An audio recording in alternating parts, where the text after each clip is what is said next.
Jose K Mani നയിക്കുന്ന LDFിൻ്റെ മധ്യമേഖല വികസന മുന്നേറ്റ ജാഥ ഇടുക്കിയിൽ അടിമാലിയിൽ പൂർത്തിയായി എന്ന വിവരമാണ് വന്നിട്ടുള്ളത്. അഖിൽ അവിടെ നിന്ന് വിവരങ്ങളുമായി ചേരുന്നു. അഖിൽ, ഇടുക്കിയിലൂടെയാണ് മധ്യമേഖലാ ജാഥ കടന്നു പോകുന്നത്. ഏതൊക്കെ തരം വിഷയങ്ങളും അതുപോലെ രാഷ്ട്രീയ പ്രശ്നങ്ങളും വികസന കാര്യങ്ങളും വികസന മുന്നേറ്റവും ഒക്കെയാണ് ജോസ് കെ മാണി ക്യാപ്റ്റനായ ഈ ജാഥ വിശദീകരിക്കുന്നത് ജനങ്ങളോട്?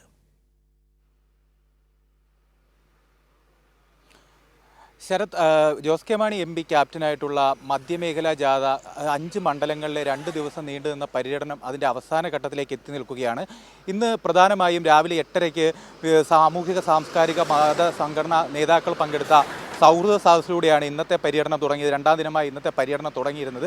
അവിടെ വെച്ച് വരും കാലത്ത് ഇടുക്കി ജില്ലയിൽ നടപ്പാക്കേണ്ട വികസന പ്രവർത്തനങ്ങൾ, നിലവിൽ ഇതുവരെ നടപ്പിലാക്കിയ വികസന പ്രവർത്തനങ്ങളെ സംബന്ധിച്ച വിവിധ തുറകളിലുള്ള ആളുകളുടെ അഭിപ്രായങ്ങൾ എന്നിങ്ങനെ ഉള്ള അഭിപ്രായങ്ങൾ രേഖപ്പെടുത്തി നിർദ്ദേശങ്ങൾ കേട്ട് അതിനുശേഷം അടിമാലി മണ്ഡലത്തിൽ ദേവികുളം മണ്ഡലത്തിൻ്റെ സ്വീകരണം 10,000-കണക്കിന് ആളുകളുടെ സാക്ഷ്യത്തിൽ അടിമാലിയിൽ നടന്നു. അതിനുശേഷം മന്ത്രി റോഷി അഗസ്റ്റിൻ്റെ മണ്ഡലം കൂടിയായ ഇടുക്കിയിലെ സ്വീകരണം ചെറുതോണിയിൽ നടന്നു. അവിടെയും വൻ ജനാവലിയായിരുന്നു ജാഥയെ സ്വീകരിക്കാനുണ്ടായിരുന്നത്.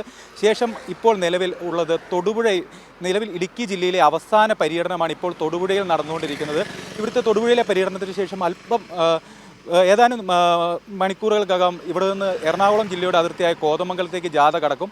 മലയോര മേഖലയിൽ കഴിഞ്ഞ 5 വർഷക്കാലം ഇടതുപക്ഷ ജനാധിപത്യ മുന്നണി സർക്കാർ നടപ്പാക്കിയ മുഴുവൻ വികസനങ്ങളും എണ്ണി പറഞ്ഞുകൊണ്ടാണ് 2 ദിവസം വികസന മുന്നേറ്റ ജാഥ മലയോരത്തിൻ്റെ മണ്ണിലൂടെ കടന്നുപോയത്. കഴിഞ്ഞ 5 വർഷക്കാലം 12,000 കോടി രൂപയുടെ വികസനമാണ് 2018 ശേഷം ഇങ്ങോട്ട് നടപ്പിലാക്കിയത്. ആ വികസനങ്ങൾ ഓരോന്നും എണ്ണി പറഞ്ഞുകൊണ്ടാണ് മധ്യമേഖലാ വികസന മുന്നേറ്റ ജാഥ മലയോരത്തിൻ്റെ മണ്ണിൽ നിന്നും കടന്നു പോകുന്നത്.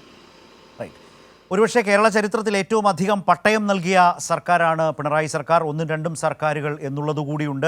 ഏതാണ്ട് 4 ലക്ഷത്തിൽ പരം പട്ടയമാണ് നൽകിയത്. അതിൽ ഏറ്റവും അധികം നേട്ടമുണ്ടായത് ഇടുക്കിയാണ്. അതുപോലെ ഇടുക്കിയുടെ പതിറ്റാണ്ടുകൾ നീണ്ട ഭൂപ്രശ്നങ്ങൾ പരിഹരിച്ചുകൊണ്ടുള്ള നിയമ ഭേദഗതി, അതുപോലെ തന്നെ പ്രളയമടക്കമുള്ള വലിയ ദുരന്തങ്ങളെ അതിജീവിച്ച ഇടുക്കി, അതിൻ്റെ അടിസ്ഥാന സൗകര്യ വികസനങ്ങളിൽ, റോഡുകളിൽ ഒക്കെ വന്നിട്ടുള്ള വലിയ മാറ്റങ്ങളുണ്ട്. അപ്പോൾ ജനജീവിതത്തെ വലിയ തോതിൽ മാറ്റിത്തീർത്ത കേരളത്തിൻ്റെ ഭരണത്തെ സംബന്ധിച്ച വിശദീകരണം, വികസന രാഷ്ട്രീയ വിശദീകരണമാണ് മധ്യമേഖലാ ജാഥയിലൂടെയും ജോസ് കെ മാണിയും കൂട്ടരും നടത്തിയിട്ടുള്ളത്.